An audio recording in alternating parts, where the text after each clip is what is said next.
महाराष्ट्राच्या लोककलेला दीर्घ परंपरेचा वारसा आहे. मात्र अलीकडच्या काळात बदलत्या तंत्रज्ञानाच्या नावाखाली काही ठिकाणी लोककलेला बिभत्स स्वरूप आलंय.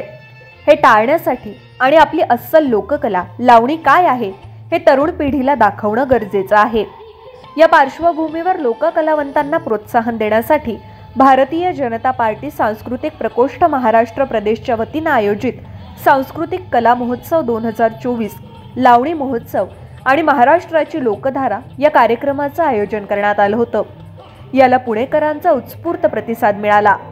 भारतीय जनता पार्टी सांस्कृतिक प्रकोष्ठ महाराष्ट्राच्या प्रदेशाध्यक्षा अभिनेत्री प्रिया बेर्डे यांच्या वतीनं या महोत्सवाचं आयोजन लोकशाहीर अण्णाभाऊ साठे सभागृह पद्मावती पुणे इथे करण्यात आलं होतं. या प्रसंगी अभिनेत्री मेघा धाडे, दत्तात्रय कोल्हे, शंतनू गंगणे, स्वानंदी बेर्डे, अभिनय बेर्डे, ॲडव्होकेट केदार सोमण, ॲडव्होकेट मंदार जोशी, कलाकार आणि निर्माते मंगेश मोरे, उद्योजक आणि निर्माते अमर शेठ गवळी उपस्थित होते. या महोत्सवात लोककलेसाठी ज्यांनी मोलाचं योगदान दिलं अशा राष्ट्रीय पुरस्कार विजेत्या ज्येष्ठ तमाशा सम्राज्ञी मंगला बनसोडे, अमन तांबे, आर्यभूषण थिएटर, ढोलकीवादक तुकाराम शितोळे, लोकगीतकार चंदन कांबळे यांचा विशेष सन्मान करण्यात आला. यावेळी अभिनेत्री प्रिया बेर्डे म्हणाल्या, लोककला, लावणी आणि स्थानिक लोककलावंतांना प्रोत्साहन देण्यासाठी भारतीय जनता पार्टी सतत प्रयत्नशील आहे.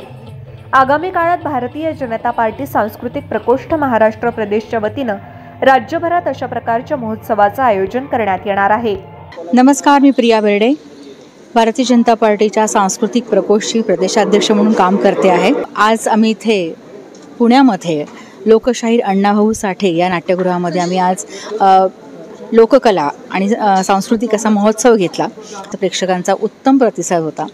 तेव्हा यापुढेही आम्ही असा कार्यक्रम करत राहू. कलेची, कलाकारांची, त्या नटराजाची आम्ही सेवा करत राहू अशी मी आशा व्यक्त करते.